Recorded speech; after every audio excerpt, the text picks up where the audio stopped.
everyone, and welcome to another episode of HPCritical, a podcast where my friends and I talk all things gaming. And today I'm joined by Kristie and Brandon and Rodrigo. And because it's the end of the year, we're talking all about our games of the year. We're going to have a full podcast of just what has been our game of the year for 2019.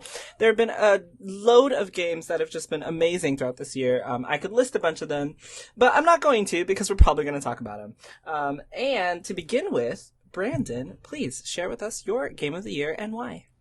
Gladly. So there was a lot of great games that came out this year. We started off with Kingdom Hearts 3, and I'll touch on that a little bit, but I don't want to talk about it too much because I want to talk about my actual game of the year. But like of all the games that came out this year, the one that left the biggest impression on me by far was Fire Emblem Three Houses. And like again, going back to Kingdom Hearts 3, I really thought that was going to be my game of the year because of how much I loved it. It's currently still my favorite of the series. But Fire Emblem Three Houses just took the Fire Emblem formula and just did so much with it. Like there's so much quality of life in that game. They added so much content. Like it's fully voice acted, which they previously did with Shadows of Valentia. But this is such a bigger scale game than Shadows of Valentia ever was. So you got like the three houses. Each of the three houses has their own unique stories. They're fairly similar in the beginning, but they expand pretty well once you've gotten to a certain point in the story. And and just one of those houses is like hours of content. You could easily spend anywhere from 60 to 80 hours on one house, and then you can potentially do three of them with a secret bonus route. I won't go into much detail about that, but content alone, that's just like, it's a meaty game. I'm all about bang for your buck. My last game of the year for 2018 was Smash Ultimate because of just how much content that game had. And Fire Emblem Three Houses is very much that on like more of like a single player value, but there's just so much in that game. And then of course the gameplay, they took what was great about the Fire Emblem series, the tactical RPG gameplay, and they just added so much to it. They have battalions, so now it really feels more like a war instead of just like one-on-one duels against other opponents. You got combat arts, which you can sacrifice weapon durability to do stronger attacks, so it makes you think more. You can't just spam strong attacks, otherwise your weapons are gone. Skills. Characters can have quests and trigger abilities. Magic they changed how the magic works. Instead of finite uses forever, it's just like how much in a map can you use for magic wise. And then the support conversations. Again, that's the best part about this game being fully voice acted, is that even all these different conversations you can have, there's like hundreds of these conversations, and they're all fully voiced. It gives the such depth to this story. The characters feel real. The characters, the voice actors put all into their performances, and it feels authentic no matter who's talking to who. I think that's great. No matter which house you're doing, you can find something about the characters you're with to empathize with, which you don't necessarily always do if you're playing like another house. Like for example, if you're playing one house, you may think Dimitri's an asshole, but then if you play Blue Lions, then you get to see his side of the story. You may still think that way, but at least you'll understand where he's coming from, vice versa, Edelgard, Claude. It doesn't matter. It's just like, once you've seen their point of view, you understand. And I think a game that really, that just stayed with my mind because I'm thinking of all the different possibilities, all the different points of views and how the story goes. It hasn't left my mind. And that game came out in like August. So that's like, even early in August. What's the release date? Do you guys remember by chance? July. End of July. Thank you. Yes, it came out like a little bit after my birthday. So this is like, that's like 5 months, and this game is like still in my head. Only reason I have like kind of fell off is because games like Pokemon came out. But I'm very eager to go back and like I finished Golden Deer route. I started Blue Lions, but I didn't finish it quite yet. I'm eager to go back once my backlog gets Lions. I'll finish it. But like, it's just, there's just so much in the game. And the music! I'm not gonna let this go without talking about the music. It has probably the best soundtrack of the series, and some Fire Emblem music has been great. It's really good. Series-wise. Mm-hmm. Yeah. But this game, like, there's just so many great tracks, and then each house has like their own different final boss with their own unique like music to it as well. So there's certain songs you'll never hear unless you do all the routes too, and they're just also great. And like the past Fire Emblem games, the music will change slightly when you're battling and when you're just looking through the map. So it's dynamic in that sense too. I mentioned this in my article about my game of the year, but the song Night of the Ball is like one of my favorite songs from that game, and it plays such an adorable scene. It like resonated with me a lot. So that's just one of the standout tracks in an otherwise fantastic soundtrack. Oh, God Shattering Star is really good. That plays when you're doing the final battle of the Gold Deer's route. Yeah, I could go on about like different songs that really caught me. Golden Winds, but let's stop there. The soundtrack's really good. So yeah, gameplay, story, music, and just so much of it. It's my absolute favorite Fire Emblem game. And Shadows of Valentia was holding that title strong when it came out in 2017. But this like so far has passed it. I'm just so curious whether yeah. I'm just so curious where they're gonna go from here because this is like the pinnacle of Fire Emblem in my opinion. I completely agree. This is like I agree. This is the pinnacle of Fire Emblem, and I was a Fire Emblem fan, not as much as you, but like you guys know how much I have 120 hours in 3 houses alone, and that is I do 120 I'm so hours proud of you. in 3 houses by itself. No, and that go is, outside. I know. Oh my god, right? And that with the Nintendo Switch, you can play your Fire I Emblem. could go outside. You can play outside, yeah. You can play it The outside. crazy part is that is with just doing Edelgard's route. I have not done any other routes yet. 120 hours in just one route. That's how much I played this game. It has only been beaten by Pokemon so far. That makes me feel good because it took me like 100 hours to beat. I said 60-80. That's the average person. It took me like 100 hours to get through Golden Deer's route, and everybody was like looking at me was like, why'd you take it so long? It was like, I'm just slow RPGs, okay? And that was I played Speedrunner. I played the shortest one, right, Kristie? I think Crimson Flower's the shortest route. Yes. Yeah. I played the shortest route, and I just love that game. What honestly made me love it the most, aside from everything, which includes the gameplay and the music and everything that you said, those character interactions. I love a game with great characters and story, and Fire Emblem had all of that. And one of my favorite things was when games are able to make like a sense of community around them.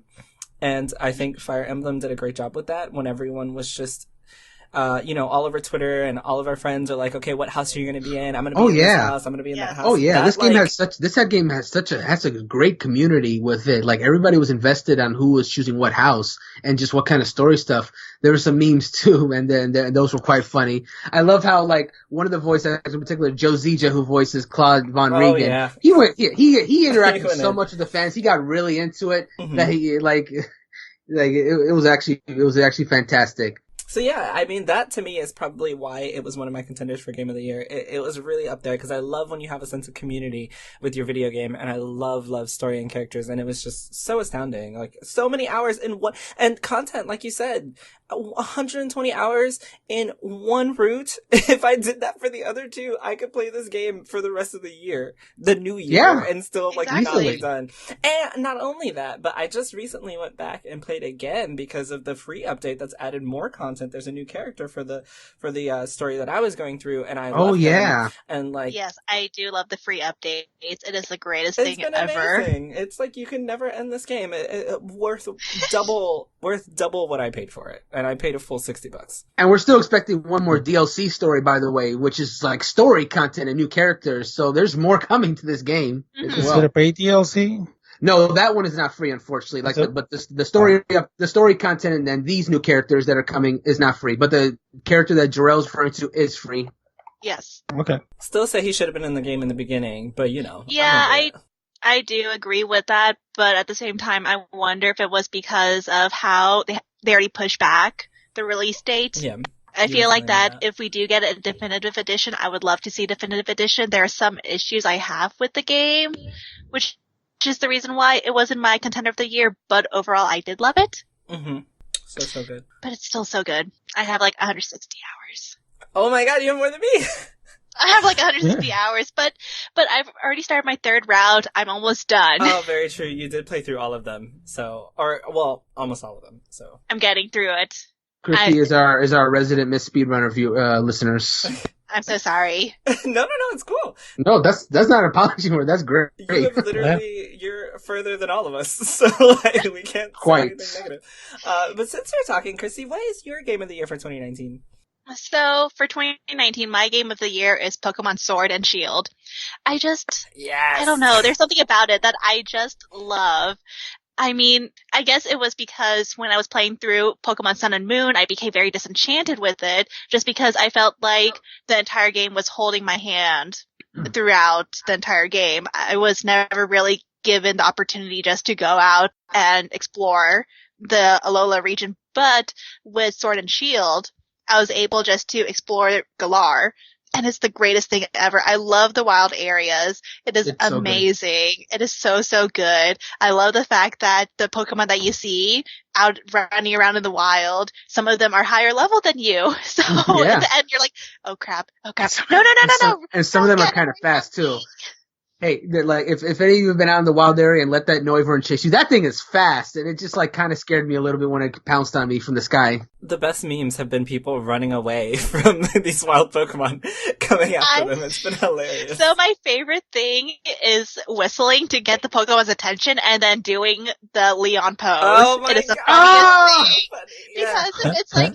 For me, the Pokemon would come over and they would see, they're like, what is this strange trainer doing? And then all of a sudden I would do the pose and then they're like, whatever. It's some random, whatever. And they just walk off. They're like, we're just ignoring her. Mm-hmm. She's crazy. It's the greatest thing. I love it so, so much. I also love that the gym battles, they feel so grand. It feels so grandiose. It's like the gym battles that I imagine when I was playing Pokemon Red and Blue as a kid. Yeah. It's just, I just love it so much. And then the music, and then at first I wasn't really too keen on the rivals. I wasn't a big fan of the friendly rival, but I feel like with Hop, they finally figured out how to write the friendly rival character. Because yes, I agree. I don't know. The last few games, they've been too friendly. I didn't feel like they were my rival. They felt more like my friend guiding me throughout my journey. Hal was your best friend. He wasn't really a rival. I love Hal, but he wasn't really a rival. He was just your pal. Yes, he was just my pal, and it was like, okay, cool. But with Hop, he's like my rival. He's like, I want to beat him so badly. And then it's like, when it happens in the middle of the game, when something happens to him, you're just like, oh, poor Hop. I hope he's okay. I know what you're referring to. And then I love Marnie. She's so sweet. I was just gonna say, great. Like, let's be real.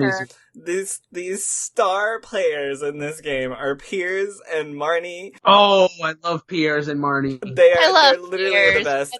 And, oh my god, what is her name? Nessa? No. But oh my god, I love her too. Her best friend. Marnie's best friend? Am I blanking? No, Nessa's. Sonia. Sonia. Yes, I don't know why I just blanked. Yes, Sonia. I mean, talk about the coolest designed professor ever. I love her. I love her so I love much. the character designs. They are fantastic. The music is great. I love Beatty too. Is that how you say his name? I always pronounce it as Beatty. I love him. I hated his guts to begin with. But he was so annoying. As a proper jerk rifle. But yeah, it worked. Seeing him at the very end, I'm like, yes. And that's the best part of this game is that you have it all. You have the friendly rival, and they even brought back the jerk rival as well. So you got both. Exactly. I love the jerk rival because you just want to beat him up. That's what the point is. Yeah, he was pretty great at being a dick, and I was just so happy every time I got to destroy him. So it worked. Yeah. I know, right? I just love, and at first I wasn't really a big fan of seeing the Galarian regional differences of the Pokemon, but in the end, I really do like them. I think they're different. They add something more unique. I'm disappointed that it's only the 100. It's mostly the original Pokemon, with the exception for a few. Mm-hmm. But I mean, moving forward with the games, I'm okay as long as they have regional variants that are fantastic, like the Galarian ones. Mm-hmm. Yeah. I mean, Galarian Weezing and Galarian Rapidash and Ponyta are still some of my favorite variants, even past the Alola ones. I love them so much. I know. Oh, they're fantastic. And I love my It's a beautiful unicorn. Okay, so another thing is wait, what were you saying? Sirfetch'd. It's I love great. Sirfetch'd. He's my pal. I don't care about him. So is Obstagoon. I love my Obstagoon and Sirfetch'd. Also don't care about Obstagoon. Look, he is just a unicorn, but a lot of people were complaining going into this game about the animations and such. Have you all seen Phalanx, the little fighting whatever? Oh, yes. Phalanx, yes. Have you guys seen the animation for its move No Retreat? No, I have not. Oh my, No. okay. You gotta see it. But you've all seen Ponyta and Rapidash, right? Yes. Yes. Yeah. I mean, even just those or you know what? One of my new favorite Pokemons, Nickit. You guys have seen Nickit animations? Like it's a cute little fox. Just Nickit the most is the adorable cutest fucking thing. fox ever. After it does Quick Attack, it goes back and it does like a little tail swish, and it is the cutest shit ever. And a lot of its animations for moves, like beat up and other things, they look so good. So everybody who was complaining and talking shit about animations for Pokemon, you're all wrong, because there's a lot of work that went into a lot of these animations for these games. You tell Pokemon. him, Jerel. Tell him. Sometimes they're all like the same. That's true. A lot of the old ones are the same. Yeah. I will give you that. A lot of the old But ones are they the do same. have the. But I mean, every they time did, to Rapidash... some Pokemon, they added some special animations. Yeah, for some moves. Every time Rapidash and Ponyta attack, their fucking hair mane lights up. It's amazing! Like, how can you just... It's so cool. I want one. I will give you one after this. I still have Pokemon for you, Rodrigo, by the way, that you have not Oh, taken. yeah. I did ask you for it, and I never got it. And then we never hooked up to get it, so I still have them. Yeah. Can we talk about how cute Snom is, by the way? Oh my god, it's adorable. Snom is adorable. I have never had a bug-type Pokemon on my team until I saw Snom. Yeah, Snom is the great. first bug Pokemon that is on my team. Same. Bug and Speaking- Ice is speaking great, of- but... Speaking of trading Snom Pokemon, Kristie owes me a Snom too. I need it. Oh, I haven't found one. Adorable. I love Snom. Like, I can give you one.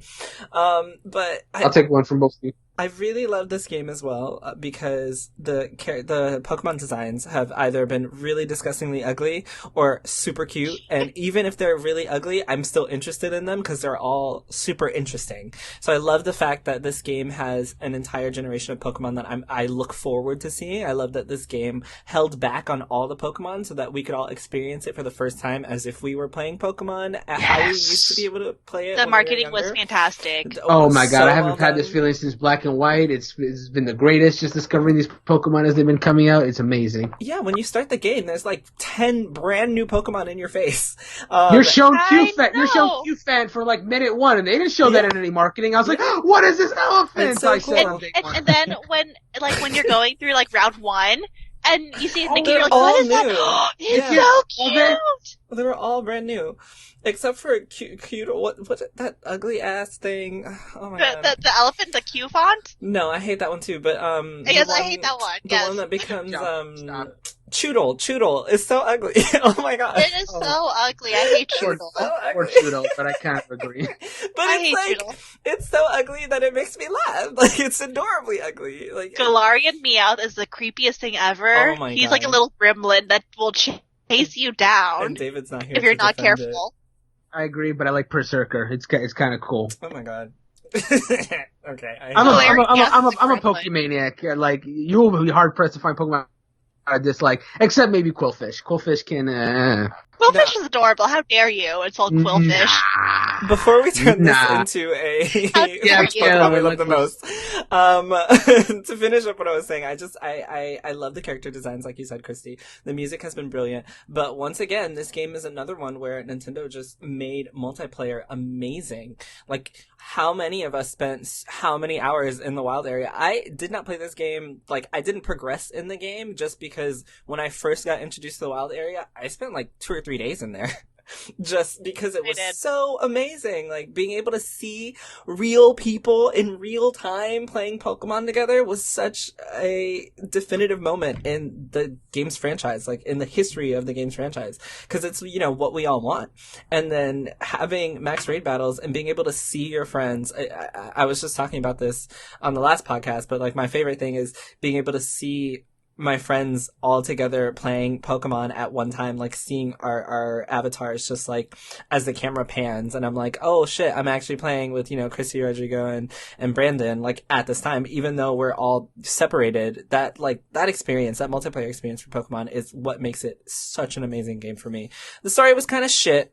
Yeah, I wasn't too happy with the story because most of the time, instead of throwing you into the battle. They're like, no, you need to go and It was continue so your challenge. annoying. We'll take, like, Leon is like, I will take care of this. And you're like, Yeah, but I want to take care of it. I don't want to. It was so annoying. Like, the world is dying, and they're just like, no, you just go play Pokemon. I'm like, okay. I should probably be helping, but okay. The story was shit. Oh my goodness. There's one side story. You guys might have missed it. It's just so depressing and kind of creepy at the same time. I know which one you're about to talk about. I did not miss it, but go ahead and tell them. It's, what city is it? It's not Motostoke. Oh, what was the Hammerlock. city? Hammerlock. In Hammerlock. If you go to one area, you see this little girl. Oh, yes. And she will ask you to deliver a letter. And then you have to go to, what's with the city with the fairy gym? I completely blanked. Balloonly. Oh, yes. Which is the most gorgeous city ever in any Pokemon so game ever. Beautiful. I love it. It looks so like much. a fairy tale. But It's thing. gorgeous. But no, you deliver it, and then you're like, oh yeah, it's probably a small child. Turns out she's been dead, and she regrets. Like, she sends, she delivered this letter to this guy, and you're like, wait, so what?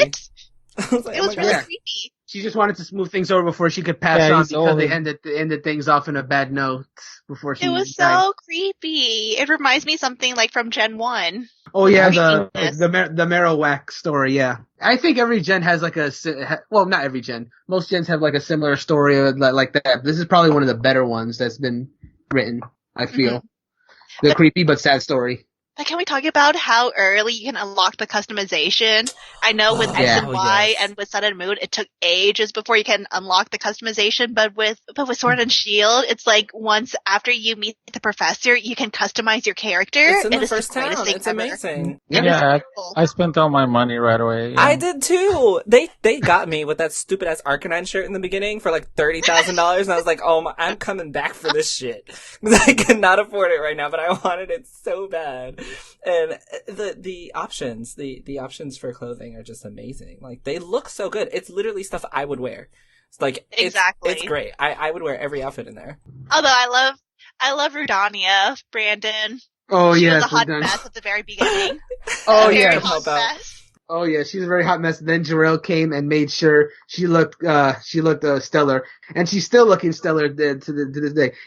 For listeners, in case you guys don't know what we're talking about, Rudani is our character that we use in our Pokemon Shield playthrough that we play on Twitch, twitch.tv/HPCritical if you want to check that out. But yes, Rudania now looks amazing, and she will continue to look amazing, assuredly. I hope.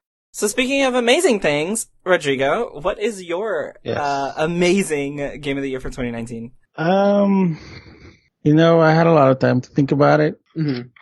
And I guess I'll choose Mario Maker 2. Oh! You've been streaming that a few times, haven't you, right? Yeah. I really like that game. It's awesome. That's it. That's my point. Continue.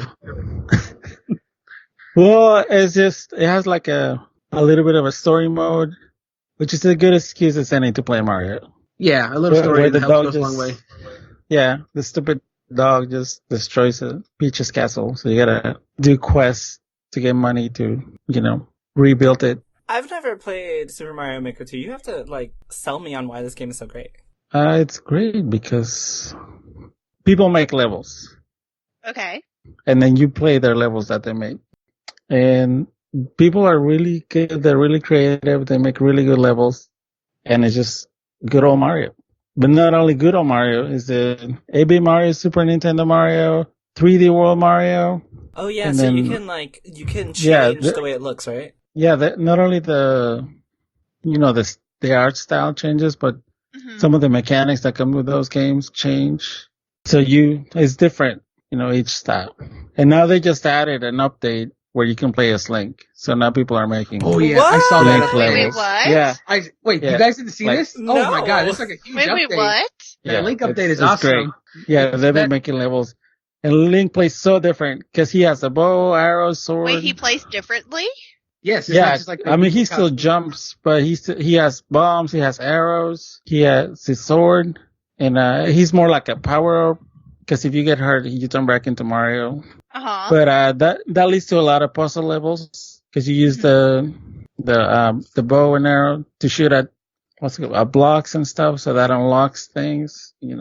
It does play a little bit like a Zelda dungeon. Okay. And along with that, you also get the music from those first Zelda games. Oh wait, you get the music too?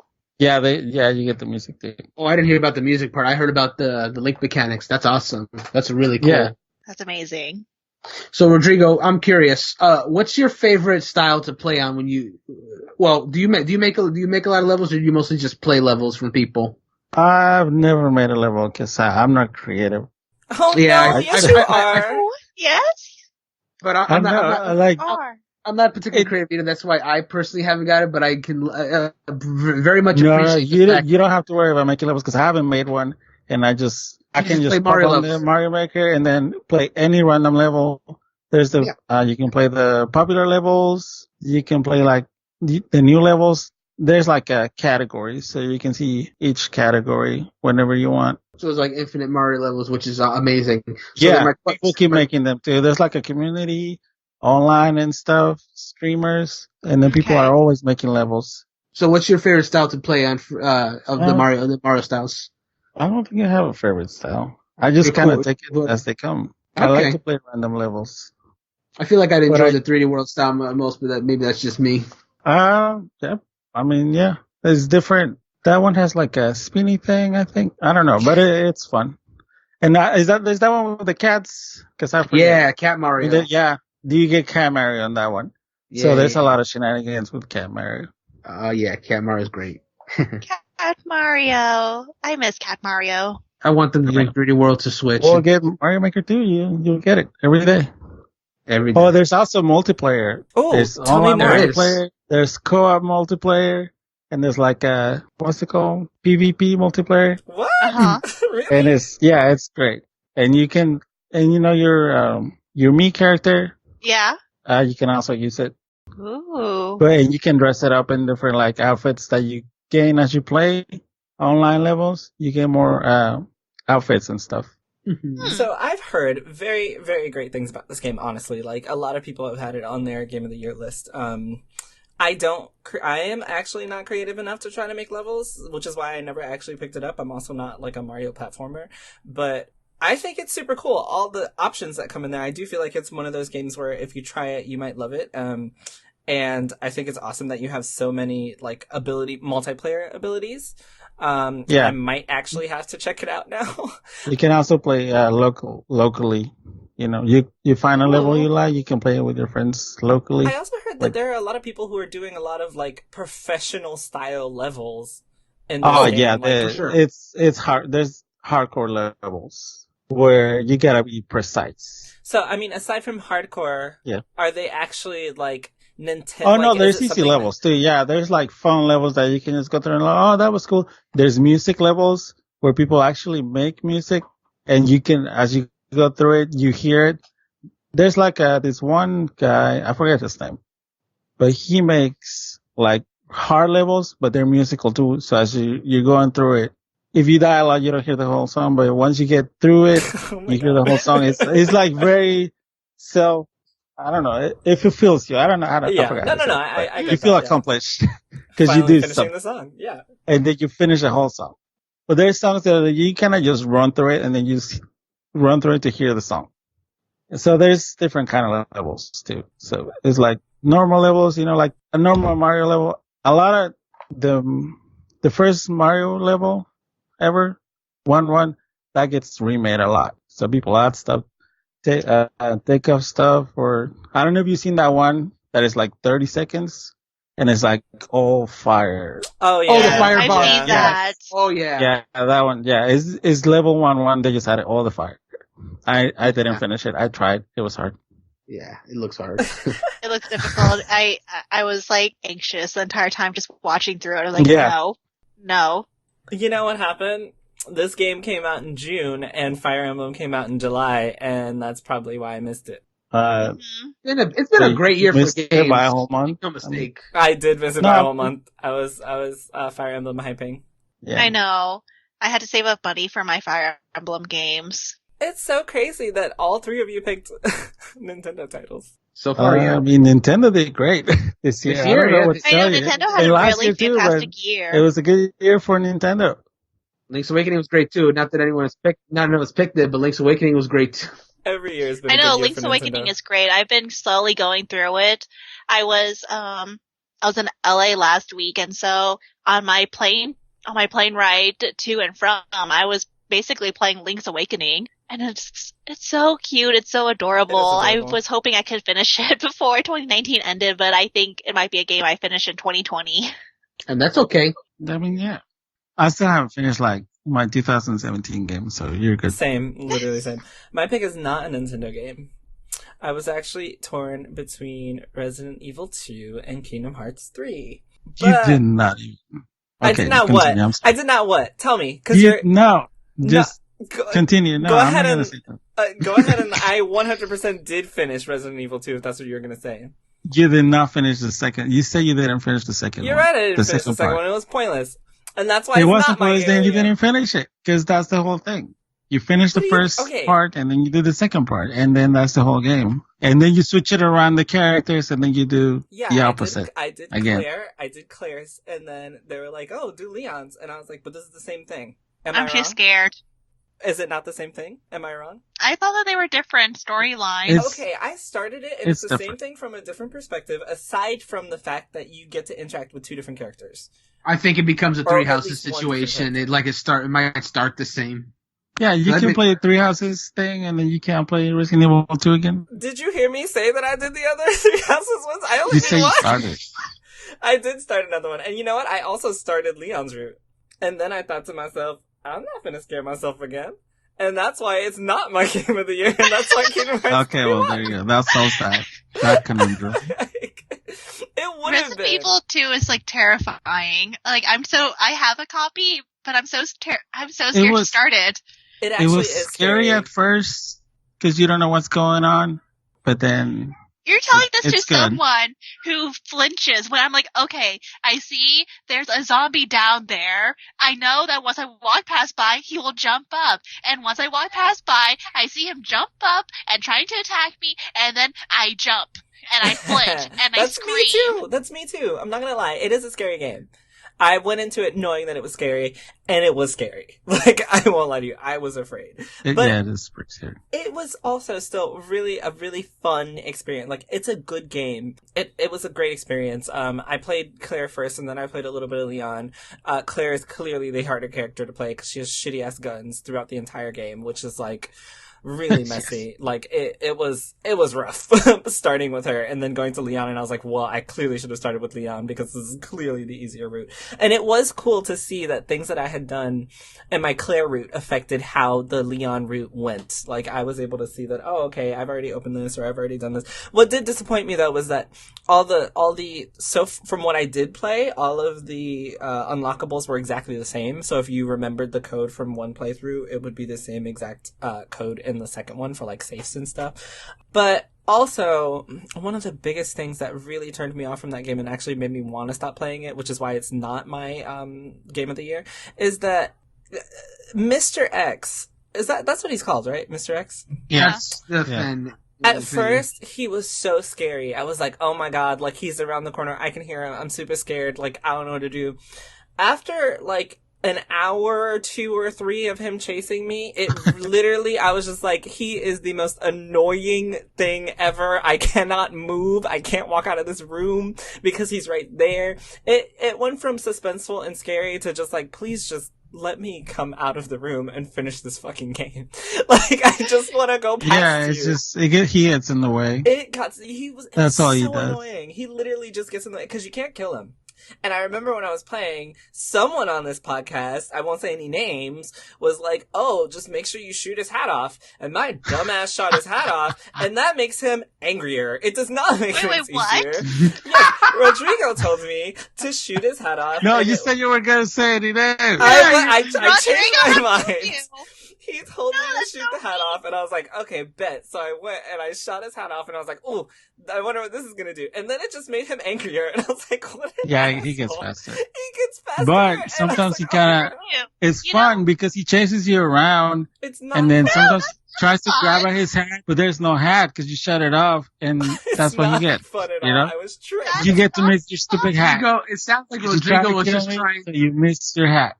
I like Rodrigo was just trying to turn the irritation back into the fear that you once had. But it wasn't. Then I was just he was just faster and more annoying. And I was like, oh my god. And I was literally stuck in a room. I remember this specifically. I was stuck in one room. And I was like, all right, when he leaves, I'm going to come out. Every time I tried to leave, he would come back. And I was like, oh my god, just kill me. I literally just walked. I wasn't even scared anymore. I was like, honestly, just throw me on the ground. I don't care. Like, I'm so over this. Well, I like how he actually attacked the zombies and the lickers. He does, which was the most useful he was. Like, was getting rid of lickers and zombies. Like, okay, you can stay for a while. But anyway, it's not my game of the year. It's a really, really great game, and I was thinking about it, but it's not my game of the year. My actual game of the year. Out together. Wait, what? The same one? For reasons. What did you all say? I didn't hear anything you said. Oh, it's not your game of the year for obvious reasons that you just listed. Oh my god, I talked about how I liked it and then I just talked shit about it. But I do that with every game I like. My actual game of the year is Kingdom Hearts 3.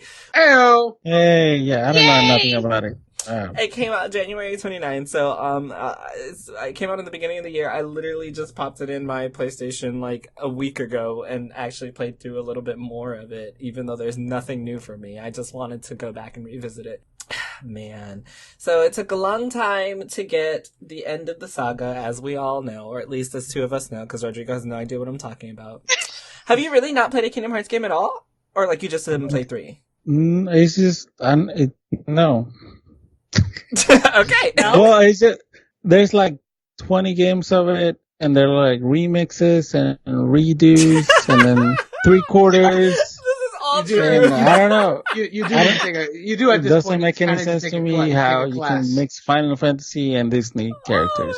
Oh my god. So first of all, everything you said was true. Second of all, that was my favorite part of this. And guess what? There are no Final Fantasy characters in Kingdom Hearts 3 because they hate me. I literally look until the DLC. Until the DLC, which is coming out next year. Which boo. Like I know why. I know that I'm just a hater. But there weren't even any Final Fantasy characters in this one. Like, what? Moogle, and that's it. What? I thought that was the whole point. Exactly! Like, that's my point. That's the point I'm trying to make. It should be. There should be. But anyway. You gotta beat Sephiroth again. No, apparently not. He's not in this game. But it has been actually a great experience. Kingdom Hearts 3 started from the very beginning. First of all, the game is gorgeous. I am a bit of a graphics whore still. So, I agree with that. I mean, I started the game and I was just like, look at the texture on the blinds in the window. Like, this is beautiful. Look at their clothes. Look at the stitching. Look at their hair. Like, this game is gorgeous. And then when you play, you go to these different worlds. I mean, Corona is still one of my favorite worlds just because it's beautiful and vibrant. Corona is beautiful. I love the interactions with Rapunzel and just seeing her just react to the scenery. It is the cutest thing ever. And the music in that world is like a dream. It's like wonderful. It's so great. So I love the graphics, of course. Even like the animations, the character animations and the animations for attacks and the spell effects and like the ride effects. I love doing Splash Mountain. I love doing the train. Like, I love all of it. It's just so vibrant and beautiful, and it looks so good. Everything is just bright and great, and I'm just like, oh my god, this is why you buy expensive TVs, so you can experience beautiful things like this. Like, stuff like that, exactly. That's the payoff. Worth it. Like, that game is gorgeous. It's beautiful. Just graphics are 10 out of 10, 100%, just gorgeous. Graphics were great. The music, I mean, you already talked about it a little bit, but, you know, when you start the game, first of all, Face My Fears is like my favorite song. Yes. I love Face My Fears. It is the greatest song ever. When I found out that Skrillex was working with Utada Hikaru, I was like, there's no way. Like, what? And then I heard it and I was like, best, like, my favorite song ever. The ending song, Don't Think Twice, is just gorgeous, beautiful. I mean, this woman can do no wrong. But the music within the game, like, oh my god, the way that they are able to mix Disney songs and, like, you know, familiar Disney tunes with Square Enix style music, it just astounds me. Like, Oh, you guys were talking a little bit about Corona. Like, you hear this brand new track, but then it is also still relatable to Rapunzel. Like, you can tell that it is from this world, but you know that it's not. Like, you know that it's brand new. Jerel, like, you're talking about, like, music a second ago. I know that you're not a huge Toy Story fan, but, like, for me personally, as someone who loves Toy Story and who has loved Kingdom Hearts for years, when I first got to that world, the toy box, and saw Sora, Donald, and Goofy interacting with the Toy Story characters and hearing You've Got a Friend of Me in background, it got me, like, so emotional. You don't even realize. I was actually just going to bring up Toy Story. Perfect. Is there an orchestra You Got a Friend in Me song? Yes. There is. There is? Yeah. Oh. Yeah. Yeah. While you're in the world, you get joking. All right, well. Oh, no. You Got a Friend of Me is right there, and it's beautiful. But they like an orchestra thing? I mean, all the music was like pretty much orchestrated for Kingdom Hearts, wasn't it? I believe a lot of it was, yeah. I know that, especially in the end credits, there is an orchestrated version of You've Got a Friend in Me. Yep. Oh, nice. I'll go to that concert. Oh my god, Brandon and I went, and I think Kristie with went David, too. Yeah, it was amazing. You didn't invite me? That's horrible. The worst. I mean, I went to it back in October. It was great. We didn't go with Kristie. She didn't invite us. She probably Well, did. I don't know what's going on anymore. I would have extended the invitation if I would have. I was in Orlando when it was happening back in then, but okay. You know what? Wow. Anyway, so the music is great. Yes, continue. It's alright. I don't even Kingdom Hearts. Look, you don't even see. You wouldn't have even come. You see all that. But I didn't even get an invitation, which is the whole thing. The point. Do you want to go? We can go. No thank you. I know we can go. I hate it. See, now we well, they have one next year. We can do like a huge HPCritical meetup.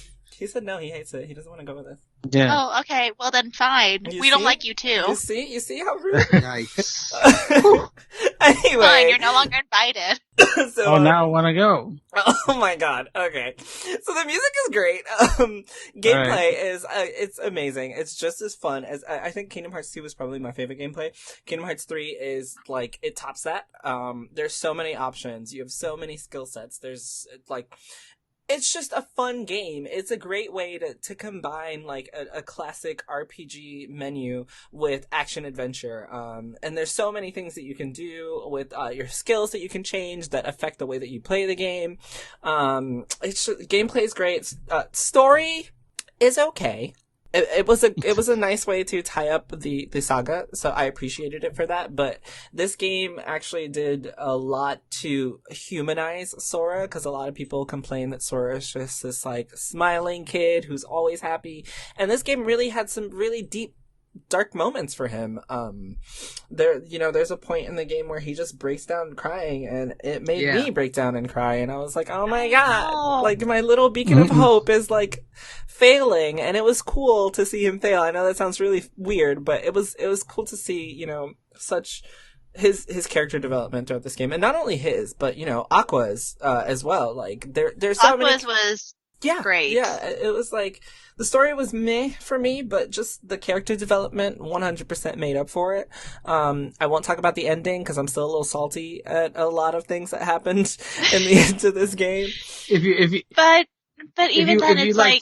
Go ahead, Kristie. No, go ahead. I'm so sorry, but I feel like that there's so much of the emotional payoff if you play through all the games and you just fell in love with all the characters. There was just like this huge payoff right at the very end, which is what I really appreciated the game for. Yeah, I agree. But no, Sora's my child, and when he broke down crying, I was like, no, my poor baby, my child, my hopeful child. What's wrong? No. And he just goes to every world and just helps out. I did like how they tied in a lot of the Disney games with like the organization, like wondering whether I enjoyed that too. Elsa is going to turn to the darkness or not. I was like, I mean, if anybody's going to, it's probably her, because her life is a little rough. So like the scene with Sully and Vanitas, I will not spoil it for anyone who hasn't seen it themselves, is the best Disney ever. It's my favorite. It's my all-time favorite Disney cross Kingdom Hearts character interaction ever. So good. It's amazing. I'm Top still 10. laughing about it. It'd easily make a top 5 gaming moments of Definitely. 2019 I am easily. still laughing about it. Can we talk about the fact that when Woody told, like, he basically told off Xehanort, it was the greatest thing no one will ever love in you. gaming history. No one will ever love you. I love Oh my it. god. So yeah, there are a lot of moments like that. I enjoy Toy Story 4, but that line that Woody said is the best line that Woody said in 2019. There are a lot of moments like that happen in the Disney world that are such just great little bits that are just hilariously awesome. I think this game also. I think my other favorite. No, I'm so sorry. My other favorite was when Vanitas and Sully. Vanitas got yeeted by Sully. That was great. He was in this evil monologue, and all of a sudden, rawr. Hilarious. Like, what? So good. That was great. The characters are great. The story is great.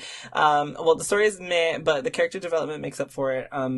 It just, that Kingdom Hearts charm that we talked about is definitely there, and I just want to go back. I didn't want to go back for a while, and then I popped it back in, and it just flooded me with why I love that game so much. Why it was such an integral part of my year this year. And when I think back of all the games that I played, there isn't one that has just made me as happy and put as many smiles on my face as that one.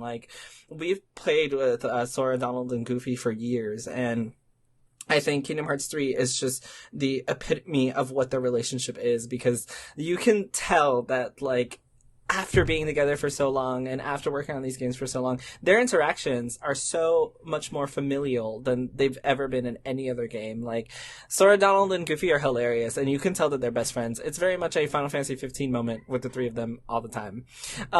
Just bros hanging out. Yeah. It's just so funny. They all make fun of each other now. They're all friends now. It's such a just freaking great game, and everyone should give it a try. I used to say that you could try it without playing the other games, but you will not at all get the same payoff or enjoyment if you don't. So I completely understand, Rodrigo, not wanting to dive in without understanding the plot. And it is a convoluted ass plot, I won't lie. I thought nobody understood the plot. It is very convoluted. I mean, that has been a meme that no one understands it. I pretty much get it. I didn't even play all of them, and I pretty much get the gist of it. Is it about friendship? It's pretty easy. Friendship Light, darkness, quite a friendship. I mean, if you understand Star Wars, you can understand Kingdom Hearts. Light versus darkness, friendship overall, goodness and happiness, and be good to people. That's pretty much it. Now, once you get into the details of the million Xehanorts and all the other stuff, details is where it gets a little icky. Yeah. But if you just look at the overall, it's not too hard. Friends are my power. Yes, that's pretty much it. Did you guys have any opinions on Kingdom Hearts 3? I know I went on a lot. Oh, I mentioned earlier, but it's my favorite Kingdom Hearts game. Again, if it wasn't for how much Three Houses engrossed me, this would have easily been my game of the year. I absolutely adored Kingdom Hearts 3. You mentioned, gameplay-wise, it's so much fun just to play this game. It's just so fun. It says a lot about a game, story, music, all of that is great, but a game, first and foremost, if it's that if the whole idea is for you to move around and hit things, it needs to feel good. And Kingdom Hearts 3 just feels so nice. Thank you. That's what I wanted to mention. I know some hardcore Kingdom Hearts fans will still favor 2, and I completely understand why that's the case. But for me personally, I just enjoy the feel of 3 more personally. Difficulty, we can go on to a different thing about the difficulty, but difficulty aside, I just really enjoy just playing the video game, and I think that's the most important thing. Yeah, the game was pretty not hard.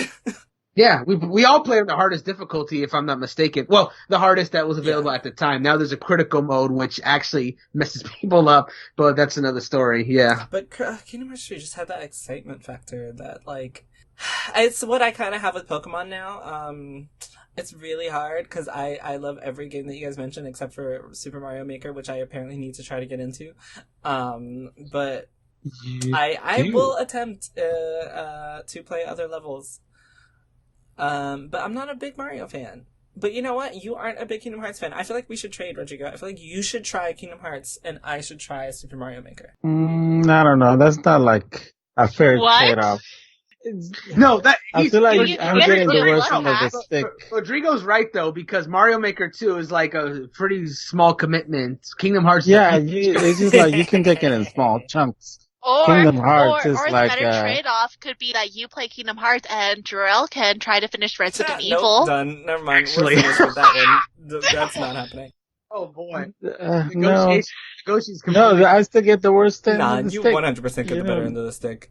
I would have to play the same game 2 more times with a different character. No, thank you. I'm good.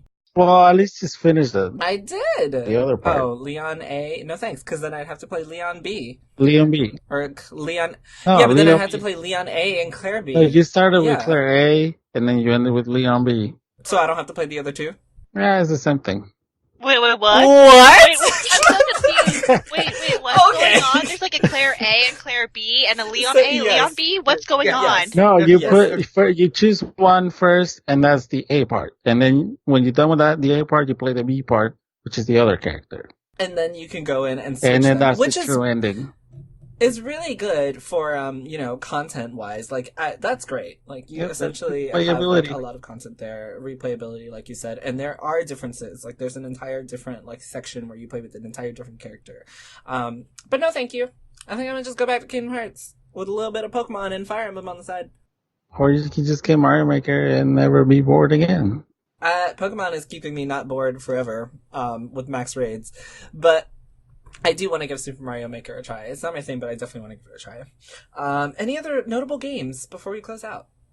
Other Notable honorary mentions. Star Wars Jedi Fallen Order is really fun. That was like I a know. surprise at the end of the year. Yeah, it's a nice little. I It didn't was play a that, wonderful. It was but a I did welcome hear- surprise.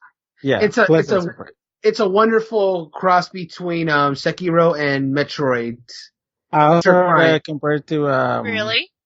Sekiro Prince of plays Persia. similar to it. It does. Like in the harder, in easier difficulties, maybe less so, but in harder difficulties, like because of how much it relies on parries, is the main thing. Like I know some people have made Dark Souls comparisons. I wouldn't go that far. Sekiro's are a little more apt just because of the parry system. Like Star The Wars sword. on harder difficulties, Jedi Fallen Order, you need to know your parries especially against some of the monsters. Like the I game died. is kind of built on it. From what I've seen, I'll say I would agree with Rodrigo. I feel like it's more Prince of Persia, but I haven't played it. It's just from what I've That's seen. true. 'cause I've seen There's a little friends Prince of play Persia it. there too. I can see that. I have no idea what Prince of Persia plays like. Jake Gyllenhaal. Just imagine that, and as their face. I think that Jedi Fallen Order looks bad, and I am unafraid to say It's no. I won't So, argue with that because I do agree. I think it's a good looking game, but it's certainly not the best looking game for the generation. Certainly, I Yeah. think it looks bad. I don't think it looks bad. I just don't think it looks the best. That's just me though. It has some serious graphical issues. It has moments where it does look bad, but there are some moments where it does look passable. Wait, that didn't even help. I'm so sorry. That was basically that's whatever. It's okay. It's a healthy middle ground. Yeah, But I it's mean, because there's because I issues have the with high it. ground. Okay, I get it. Anyway. I mean, there are issues graphically with the title. Oh, wow. So any other honorable mentions for the year? Red Dead Redemption 2. Another I That didn't was play. Not this year. Sekiro, which we talked about in reference to Star Wars. That's Mhm, true. mhm. That's true. Sekiro did win Game of the Year at the Game Awards. So It that's did. worth something. What, Nier Automata was this year? Oh my god, that was like 2 years ago. Yeah, it certainly was not. Oh no, I'm just looking at Metacritic. What? I feel like you're just looking at all the games you haven't finished yet. No, on Metacritic.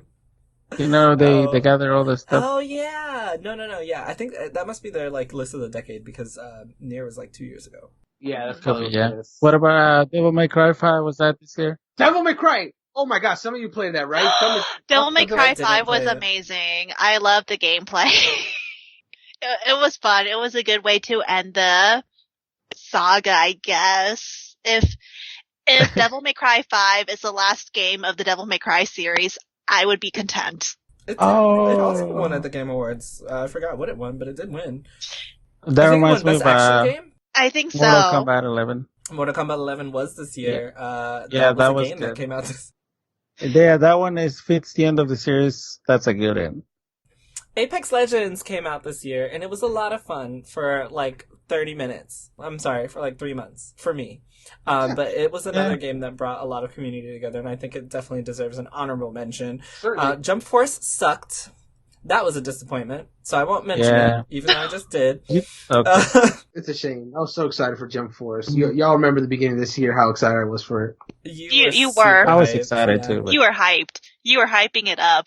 I was. It's just, they didn't even use like dub actors, English voice actors. Oh, that was never gonna happen. Could have that would be a license. That would be a licensing nightmare. Funimation does one anime, Viz does another one. It's like just Funimation, pretty much.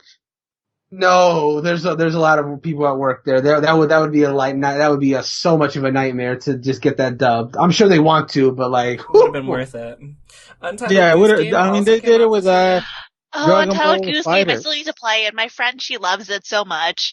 Yeah, you run around as a goose and you terrorize people. Have any of you played River City Girls? It's so great. No, I heard good things. It's so good. I love it. It is like definitely honorable mention. One of the top ones. Such a great game. My Friend Pedro. I like that one. That came out this year? I feel like it did. Yeah, because you've been talking about it.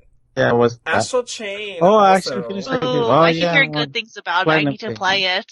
Yes, it's also pretty good. Pretty good. Not my game of the year, but it's up there, along with, for me, not for Rodrigo, but for me, Death Stranding, which I'm not finished with, but I am thoroughly enjoying the story. Wait, how is Death Stranding? What story? How is it? I keep hearing mixed things about it. It's boring. Well, it's very divisive. Either you hate it or you love it. There is no in between for this game. Okay, so Jerel, what are your thoughts about Death Stranding? Because I feel like we have very similar game taste. I mean, okay, so I get really invested when I start a new game. Okay. And I started this one, and like the first hour is a lot of just exposition, but it's done really well. It's like watching. Do you like games like Detroit Become Human, for example? Like where you're kind of like, okay, any game where you're kind of like watching a movie and making decisions. Kind of like a visual novel. Yeah, kind of like that. Yeah. Yeah. Heavy Rain. Did you play that one? Yes, Heavy Rain. No. Any of those games? Okay. Then I guess not. Death Stranding is pretty much kind of that. It's just long cutscenes.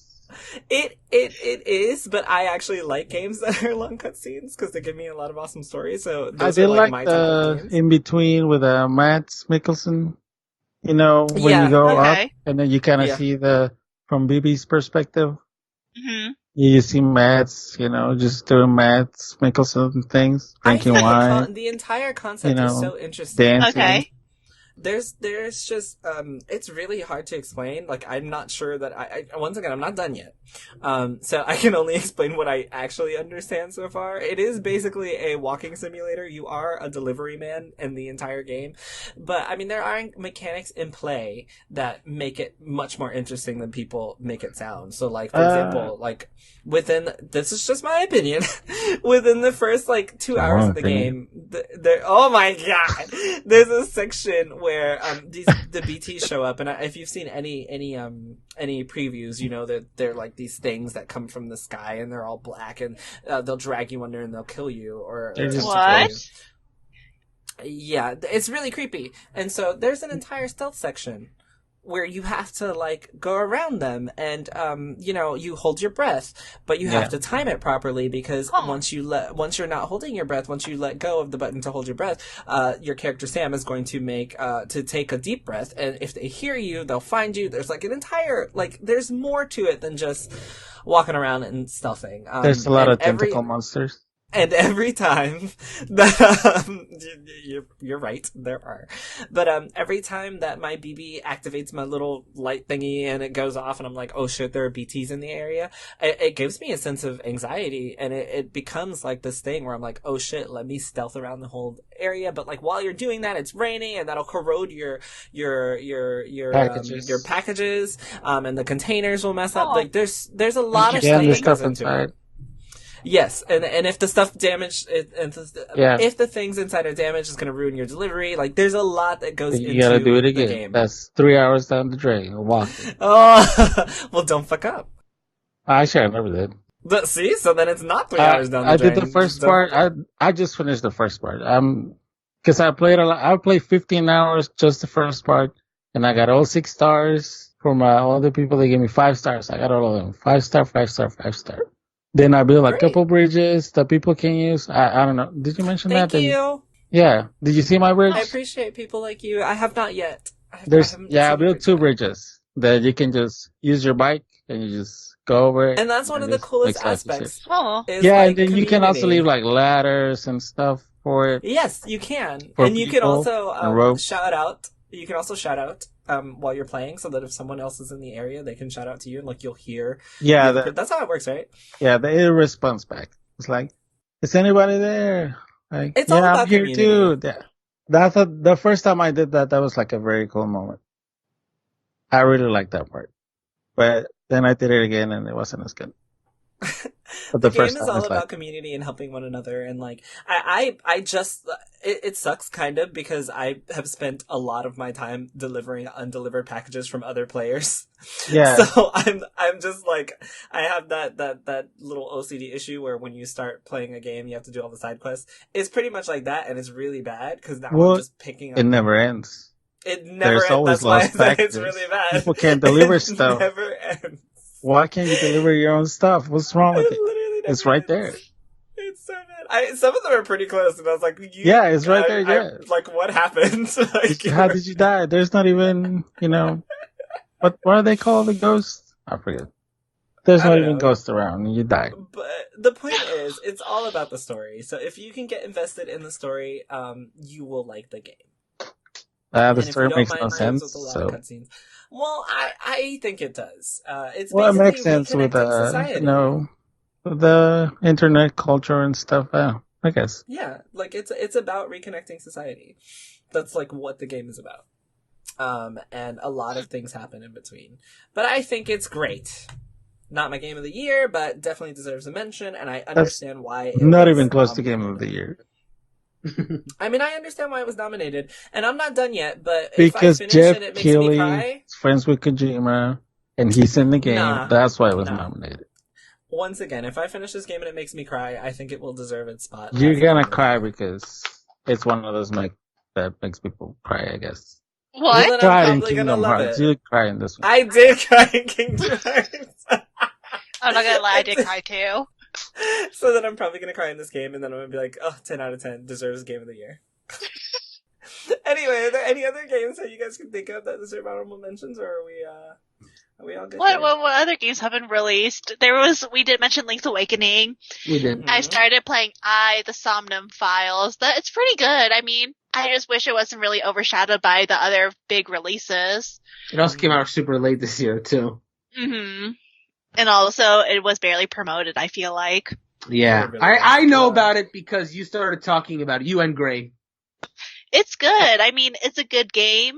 It's just that I do think out of all the games the director has worked on, 999 is my favorite one. Okay. Was that the Little same Town people? Hero was a thing this year. Wait, it was already released? That game's been out.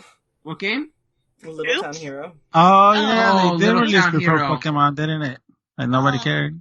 I haven't played Little Town Hero, and I hear it's not that good, which makes me sad. Luigi's Mansion 3. The combat. Luigi's Mansion 3. I also am. Oh my God! How did I forget about Luigi's Mansion 3?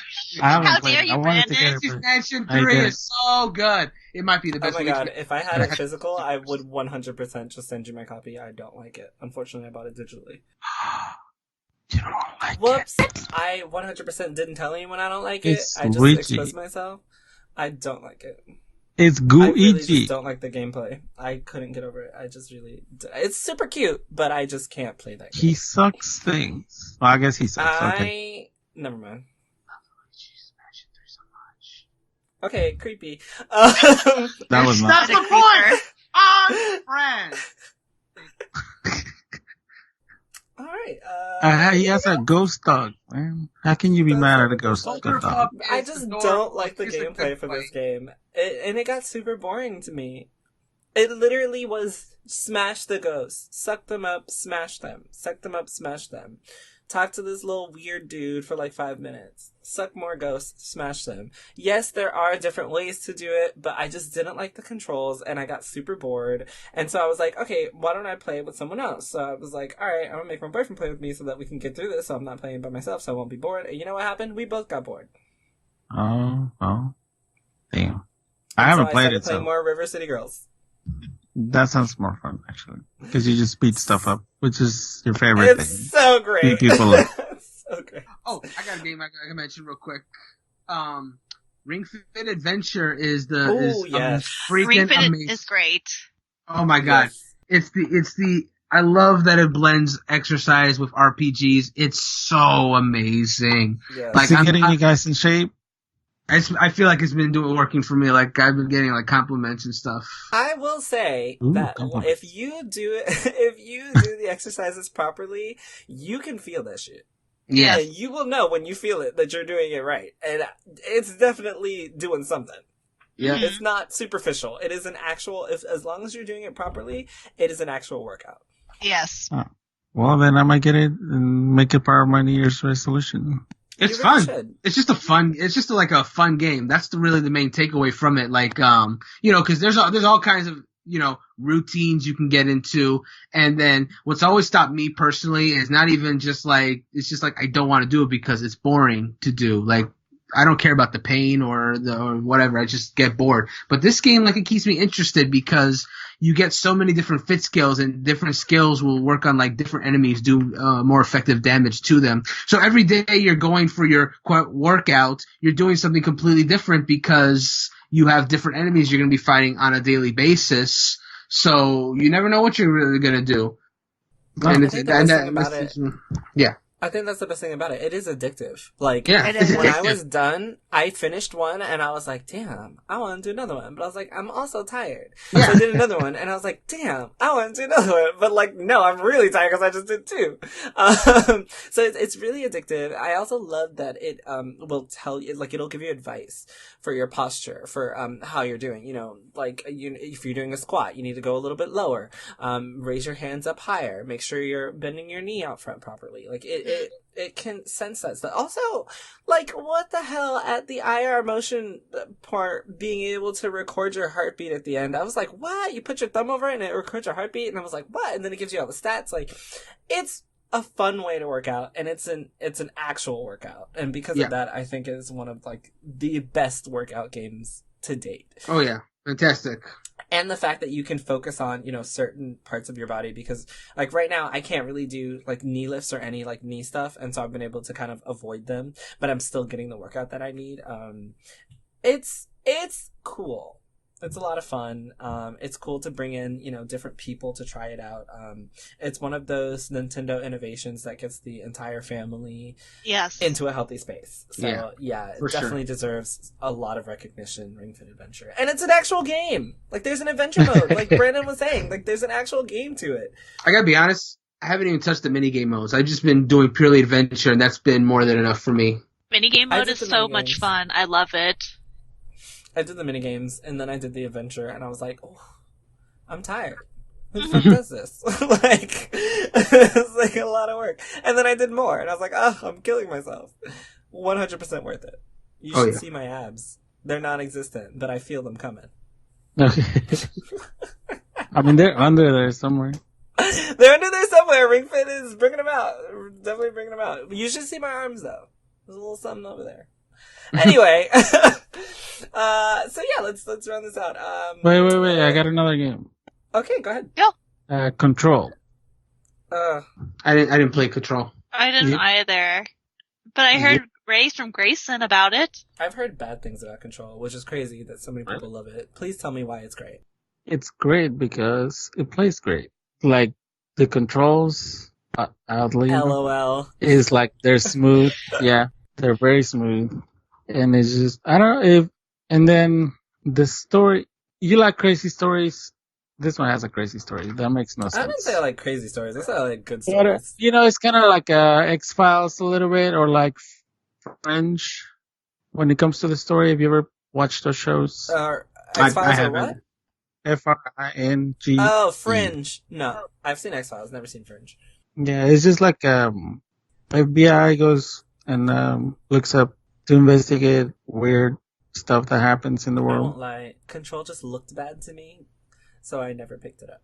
Like graphics wise, It's a good game. It handles great. The story's neat, kind of crazy because she hears the voice in her head, and then you become the director of that government organization when you pick up the gun of the former director. So I don't know how that worked out.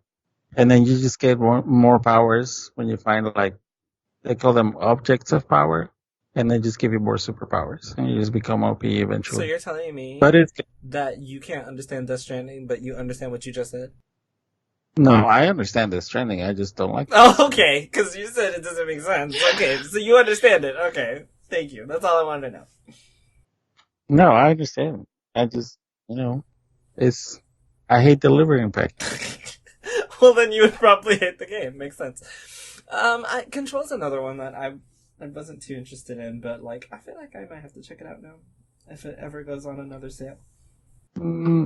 I think all these games are on sale. The thing that I learned about the games this year is that wait a month, it's gonna be $10 off. Wait 3 months, it's gonna be half off. Oh my god, yeah. Pretty much. Yeah, literally just buy all your games in Black Friday and December. That's what I learned this year.